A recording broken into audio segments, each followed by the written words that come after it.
ମମତା ବାନାର୍ଜୀ ଏଇ ଜଗନ୍ନାଥଙ୍କୁ ଯୋଉ ଉପହାସ୍ୟ କଲା, ଜଗନ୍ନାଥଙ୍କୁ ବଦନାମ କଲା, ଅସମ୍ଭବକୁ ଯୋଉ ସମ୍ଭବ କରିବ ବୋଲି ଯୋଉ ସ୍ୱପ୍ନ ଦେଖିଛି ପାଣି ଫଟକ ଭଳିଆ ଫାଟିଯିବ। ଜମା ବୁଝିବିନି ଏଭଳିଆ ଡେଞ୍ଜରିୟସ୍ ଲେଡି ଜଗନ୍ନାଥଙ୍କୁ ନେଇ ଯେ ଯୋଉ ସଂସ୍ଥା କରିସାରିଲାଣି ବିଶ୍ୱରେ, ଜଗନ୍ନାଥ ପ୍ରେମୀ ହିସାବରେ ତେବେ ଓଡ଼ିଶା ମାଟିରେ ମମତା ବାନାର୍ଜୀ ପାଦ ପକେଇ ପାରିବନି।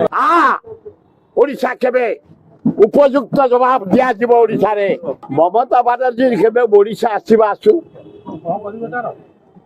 ସେ ଆସୁ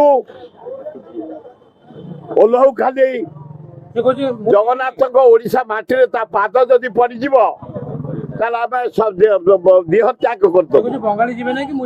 ବଙ୍ଗାଳୀ ଭାଇ ଭଉଣୀ ମାନେ ନିଶ୍ଚୟ ଆସିବେ।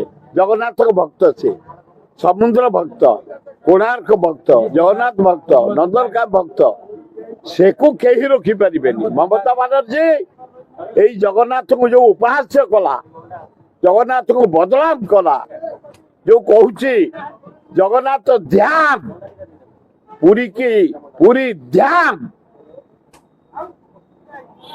ଅସମ୍ଭବକୁ ଯୋଉ ସମ୍ଭବ କରିବ ବୋଲି ଯୋଉ ସ୍ୱପ୍ନ ଦେଖିଛି ପାଣି ଫଟକ ଭଳିଆ ଫାଟିଯିବ। ଅରେ ଦିଗାର ହବ ପୁରୀ ଧ୍ୟାନ।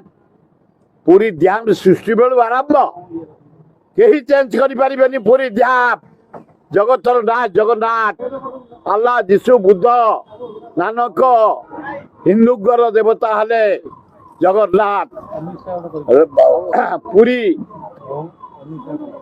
କୁ କେହି ପରିବର୍ତ୍ତନ କରିପାରିବେନି। ପୁରୀ ଧ୍ୟାନ ରହିଛି। ମମତା ବାନାର୍ଜୀ ତମେ ମୋ ସାଥିରେ ଥର ଯୁବ କଂଗ୍ରେସରେ ମହା ଡ୍ରାମା କରିବା ଲେଡି। ତମେ ଦିଲ୍ଲୀରେ ଯୋଉ ଗଣ୍ଡଗୋଳ ହେଇଥିଲା ତମଠି ମାଡ଼ ହେଇନି, ଗୋଟେ ବ୍ୟାଣ୍ଡେଜ କନାରେ ଅଳତା ଲାଗି ମୁଣ୍ଡରେ ବାନ୍ଧି କହିଲ ଫାଟିଗଲା। ମା ଧୂର୍ତ୍ତ ଲେଡି ତମେ। ଜଗନ୍ନାଥଙ୍କ ପାଖକୁ ଦୌଡ଼ି ଦୌଡ଼ି ମୋ ସାଥିରେ ଯାଇଛ 3-4 ଥର ଜଗନ୍ନାଥଙ୍କ ପାଖକୁ ଯୁବ କଂଗ୍ରେସ ବେଳେ। 50 କିଏ ମୁଁ ଯିବି ତା କଥାରେ?